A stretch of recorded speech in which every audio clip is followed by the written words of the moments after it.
साहब जी बताइएगा, क्या आप देख रहे हैं इलेक्शन एक्ट क्या हमारी रहनुमाई करता है, जिस तरह से साथ साहब कह रहे हैं, इत्तेफाक करते हैं आप?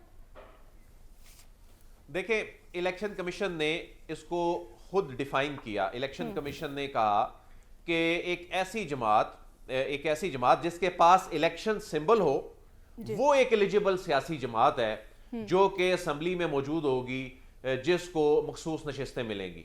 अच्छा, उसके बाद एक जमात में ये शमूलियत इख्तियार करते हैं, उसके पास सिंबल है। वो जमात, उसने सिर्फ जो मखसूस नशिस्तों की जो फहरिस्त है वो नहीं दी हुई।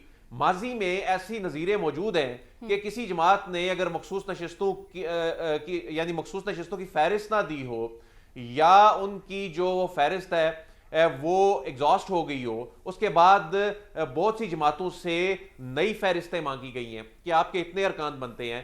बल्कि खैबर पख्तूनख्वा में जो बाप पार्टी के हवाले से एक प्रेसिडेंट मौजूद है, जिसमें उस वक्त जो फाटा के अरकान थे, जो उन्होंने बाद में शमूलियत इख्तियार की थी, उसके बाद इलेक्शन कमीशन ने पार्टी को लिखा था कि आपकी मखसूस नशिस्त बनती है तो आप हमें उसकी फहरिस्त दे दें। ये नज़ीर मौजूद है। दूसरी बात यह है कि ऐसी इतनी बड़ी कौन सी साइंस हो गई है कि अगर नज़ीर ये ना भी मौजूद होती, अगर माजी में इलेक्शन कमीशन फहरिस्तें ना भी लेता होता, जो कि लेता रहा है, ऐसे में आपने क्राइसिस से निकलना है। एक जमात का अगर हक बनता है उसको दे दें। आप ये टेक्निकल मामलात में पड़ गए। वो ना तो हुकूमत बना सकते हैं, उन्होंने अपोजिशन में बैठना है। उनको एक आप बना बनाया एक ऐसा इशू दे रहे हैं, उनको आप ये कह रहे हैं जाएं अदालतों में जाएं, जो कि वो जाएंगे। उनको आप मौका दे रहे हैं जी, जो मामलात ऐवानों में हल हो सकते हैं जाके सड़कों पे हल करें। तो ये अच्छा, फिर दूसरी बात ये है कि आपको पता है कि एक आईनी मुद्दत है, उस आईनी मुद्दत में आपने 21 दिन में इजलास बुलाना है, जो कि 28-29 को होने जा रहा है। उससे पहले आपने ये मामला रिजॉल्व करना है कौमी असम्बली में, आपने दीगर असम्बलियों में इस मामले को हल करना है। आप छुट्टी पे चले गए 2 दिन की। यानी इस तरह की सिचुएशन पे तो आपको छुट्टी करनी नहीं चाहिए थी। आपको मुल्क को बहरानी कैफियत से निकालना है।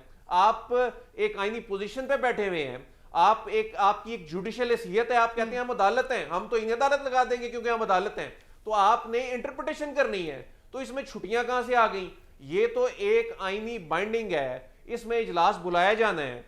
ये 29 तारीख से पहले 28 तारीख तक बुलाया जाना है इजलास, और उसमें दिन कम रह गए हैं। एक ईवान में शोर मच रहा है, दूसरे ईवान में शोर मच रहा है, कौमी असम्बली में भी ऑलमोस्ट यही सिचुएशन होगी। इनकम्प्लीट ईवानों में आप अगले इलेक्शन करवाई जा रहे हैं। तो उसके बाद फिर आप खुद इसके जिम्मेदार हैं, जो आप ये कहते हैं कि ऐसा नहीं होना चाहिए, सियासतदानों को ये काम नहीं करना चाहिए, मुल्क में इस्तेहकाम की बातें करनी चाहिए, मुल्क इसका मुतहम्मिल नहीं हो सकता। लेकिन उसके लिए तमाम जो माहौल है वो बना के इलेक्शन कमीशन दे रहा है।